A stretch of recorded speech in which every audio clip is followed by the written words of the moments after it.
eu queria falar desse livro aqui. Eu posso? Pode. Claro, claro. Aqui o senhor é dono e proprietário do programa. Muito bem. Esse livro é o seguinte: uma coisa que as pessoas não sabem é que o principal parque de Kuala Lumpur, capital da Malásia, é um parque chamado KLCC, que significa Kuala Lumpur City Center. É o Kuala Lumpur City Center Park. Isso tudo é muito importante, pelo seguinte: no auge do desenvolvimento econômico da Malásia, na década de 90, quando houve o grande impulso econômico da Malásia, a Malásia decidiu criar um novo centro financeiro, que hoje é o coração da cidade. E é onde estão as Torres Petronas. Por isso que é tão simbólico as Torres Petronas estarem onde estão. Elas foram construídas para simbolizar que ali seria o novo centro financeiro e, portanto, econômico do país. E por isso elas são um símbolo também do país. É uma arquitetura muito bonita, muito marcante e muito simbólica tudo isso, porque elas são um marco do desenvolvimento econômico do país. E decidiram fazer, na época, o Mahathir Mohamad era o primeiro-ministro, ele decidiu construir ao pé das Torres Petronas um parque, que hoje é o principal parque da cidade. Não é um parque gigantesco, não é o Ibirapuera, mas é um parque bastante importante, porque ele está no coração da cidade. É o parque mais frequentado pelas famílias, que faz interligação entre várias áreas importantes da cidade. E, para construir esse parque, eles convidaram nada mais, nada menos do que o Burle Marx para construir esse parque. Eles foram ao Brasil, em 93, convidaram o Burle Marx para desenhar esse parque. E quando eu cheguei à Malásia em 2020, desde que eu cheguei aqui em 2020, eu queria celebrar isso, porque eu acho que esse parque, sendo o principal parque da capital da Malásia, é um elo vivo entre o Brasil e a Malásia. Quando você olha no mapa, Brasil e Malásia estão separados por 16 mil quilômetros. Mas há um elo muito marcante entre os dois países, que é o Parque KLCC, KLCC, Kuala Lumpur City Center. E daí, o Instituto Guimarães Rosa, que é o novo instituto, é o antigo departamento cultural do Itamaraty, é um instituto que cuida, promove a língua portuguesa no exterior e a divulgação cultural do Brasil no exterior. Aceitou financiar que a embaixada publicasse esse livro, que é um livro totalmente dedicado ao Burle Marx e a esse parque. E esse livro, o objetivo desse livro, que a embaixada publicou em janeiro, o objetivo desse livro é que esse livro não pode ser vendido, ele foi feito com fundos do Instituto Guimarães Rosa. O objetivo dele é ser distribuído entre formadores de opinião e políticos malásios e jornalistas malásios para manter sempre vivo o nome do Brasil e o nome do Burle Marx, e através do nome do Burle Marx, a cultura brasileira. E eu me orgulho muito desse livro, de ter tido a ideia desse livro, de ter conseguido que esse livro fosse feito, porque a atividade diplomática, eu não sei se alguém aqui, algum dos entrevistados anteriores já falou isso aqui, se você é candidato a fazer o curso de admissão, ao concurso de admissão à carreira diplomática, diga-se de passagem, eu incentivo muito a que você faça esse curso, não fique no seu sonho, realize o seu sonho, porque eu acho que não há atividade mais bonita do que você passar o resto da sua vida trabalhando pelo seu país, pelo desenvolvimento do seu país. Não há atividade mais nobre do que essa.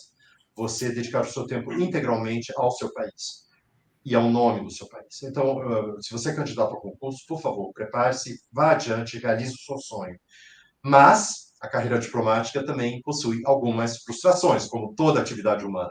E uma das frustrações da carreira diplomática é que é um trabalho em que muitas vezes o resultado não é visível, ou o resultado, quando acontece, acontece só anos depois.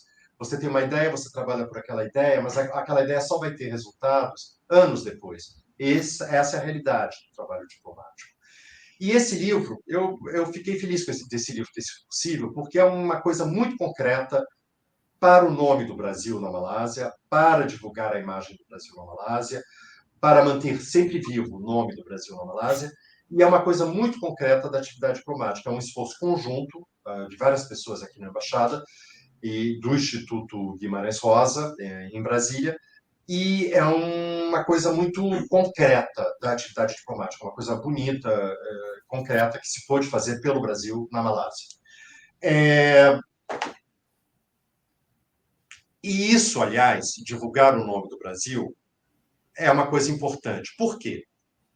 Uma coisa que eu ainda não disse aqui, importância da Malásia para o Brasil. É importante saber que o comércio entre o Brasil e a Malásia é mais importante que o comércio entre o Brasil e a maioria dos países sul-americanos e a maioria dos países europeus.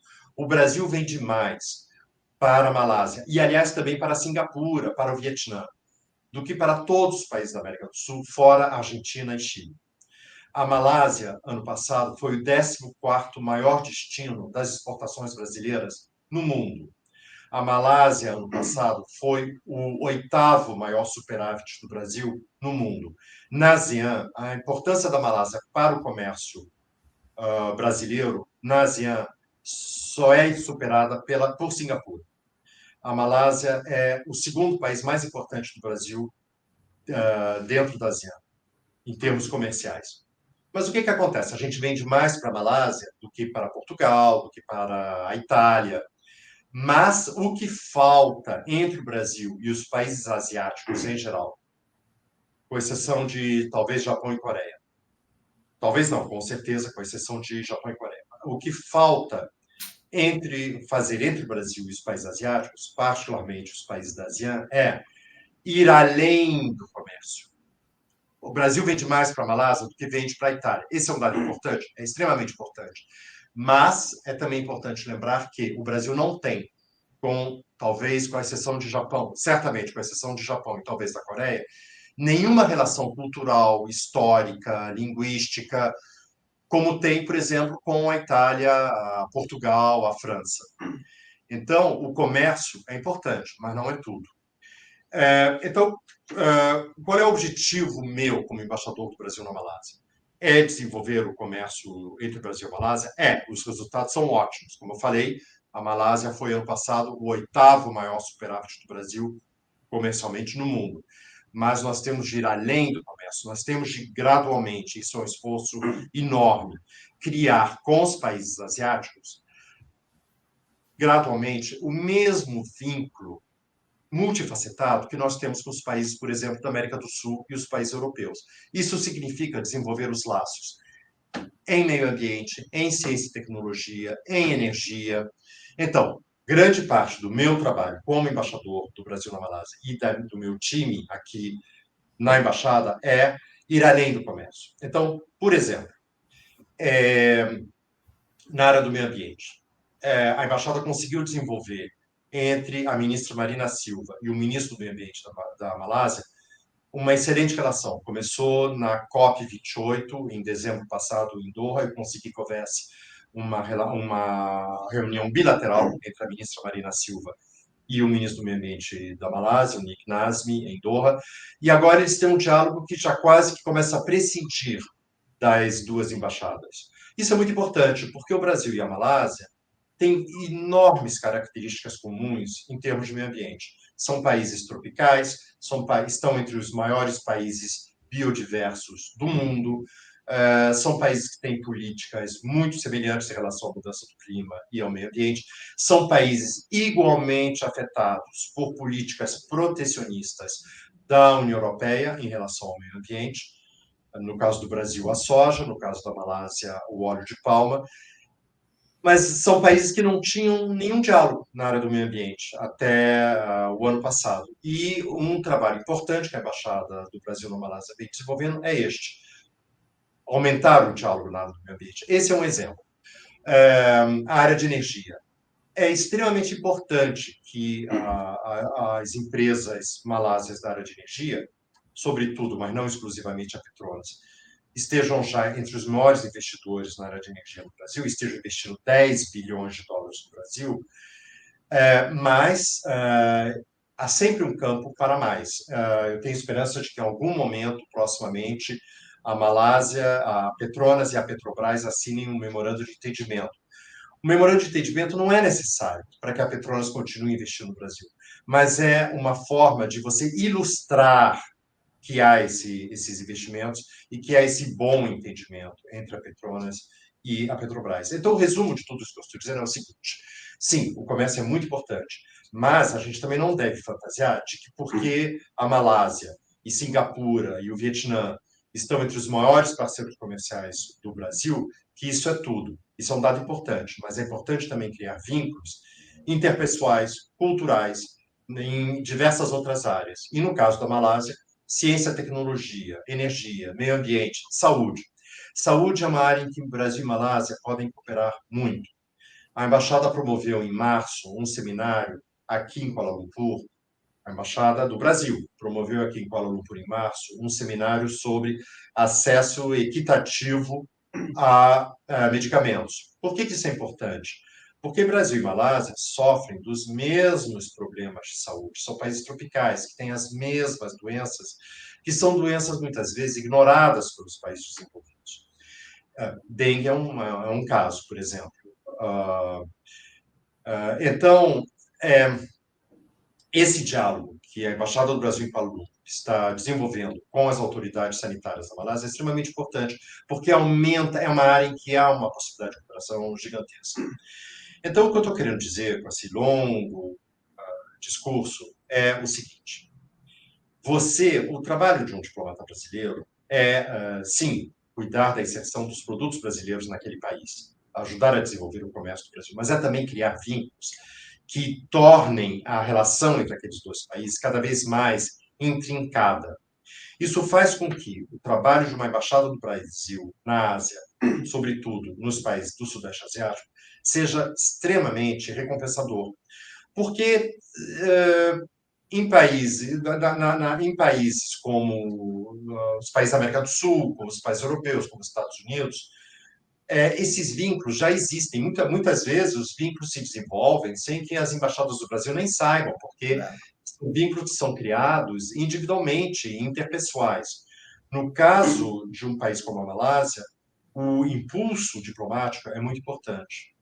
Então, por exemplo, em dezembro, assim como houve uma reunião bilateral entre a ministra Marina Silva e o ministro do Meio Ambiente da Malásia, em Doha, na COP28, houve uma reunião entre o ministro Mauro Vieira, o chanceler do Brasil, e o então chanceler da Malásia.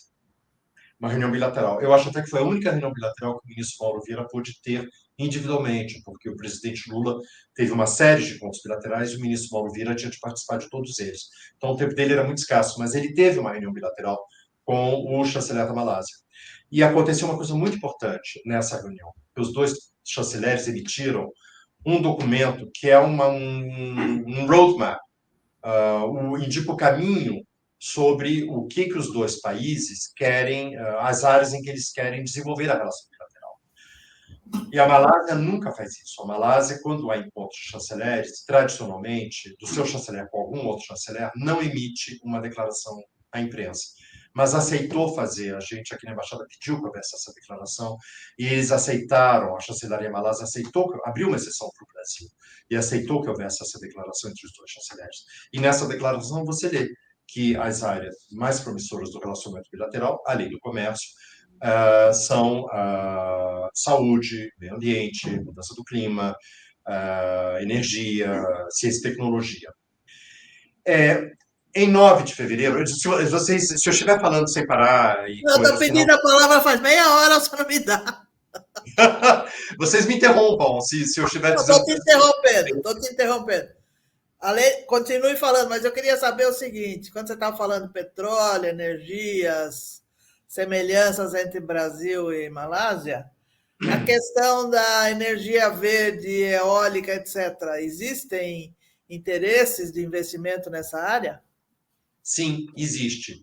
Por exemplo, existe uma empresa privada de energia na Malásia, a Inson, que já investiu no Ceará, 2 plantas de energia eólica, 2 plantas importantes de energia eólica.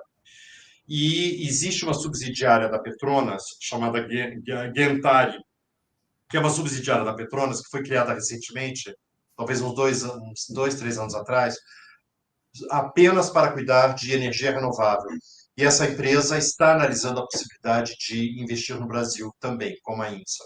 A Guetar é uma empresa pública, é filial da Petronas, a INSA não é empresa privada. Então, sim, existe também um enorme interesse na Malásia para um diálogo com o Brasil, investimentos no Brasil na área de energias renováveis. Em 9 de fevereiro, o presidente Lula e o primeiro-ministro Anwar Ibrahim tiveram uma conversa pelo telefone. Como eu falei, há muitas semelhanças entre o presidente Lula e o Anwar Ibrahim. Não só o fato de ambos terem sido presos por motivações políticas para impedir que eles chegassem, no caso do presidente Lula, voltasse ao poder. Os dois têm marcadas preocupações sociais, investimentos na área social são um marco do governo Anwar Ibrahim. Nessa conversa, em 9 de fevereiro, um detalhe importante é que a SECOM da presidência no Brasil soltou uma nota à imprensa sobre essa conversa telefônica entre o presidente Lula e o primeiro-ministro da Malásia, e a nota à imprensa da SECOM da presidência focalizou o tema dos semicondutores. A nota dizia que o presidente da República e o primeiro-ministro da Malásia tinham conversado sobre semicondutores. Isso mostra uma área nítida de interesse do Brasil em relação à Malásia. Mas eles conversaram sobre outros assuntos também, meio ambiente, saúde. E nessa conversa, o presidente Lula convidou o Anwar Ibrahim para visitar o Brasil em novembro. Esse convite foi aceito. Nós estamos agora discutindo datas para essa visita do Anwar Ibrahim ao Brasil, uma visita oficial em novembro. E isso, naturalmente, uma visita oficial do líder de um país, o chefe de governo de um país, a outro país, é um marco importante em toda a relação bilateral. Nunca um presidente do Brasil visitou a Malásia, e eu acho que o único outro primeiro-ministro malásio que visitou o Brasil foi o Mahathir Mohamad, quando ele foi a Rio 92. Eu não sei se na época ele fez uma visita também bilateral ao Brasil. Então, essa é uma coisa que falta, fazer uma visita de alto nível bilateral entre os líderes dos dois países. Eu sei que eu estou falando para burro, para chuchu, mas eu queria complementar só com um dado. Em 2025, o Brasil vai presidir o BRICS e vai ser a sede da COP30 em Belém do Pará. E nesse mesmo ano, 2025, que já é o ano que vem, a Malásia vai presidir a ASEAN. Então, você tem um enorme potencial daqui até o final de 2025, para incrementar o diálogo entre os dois países, porque haverá essa coincidência da ASEAN estar presidindo a ASEAN, a Malásia, perdão, está presidindo a ASEAN, que para ela é o centro da sua política externa, e do Brasil está presidindo o BRICS, que é um dos dados mais importantes da política externa brasileira, a meu ver, e sediar a COP30.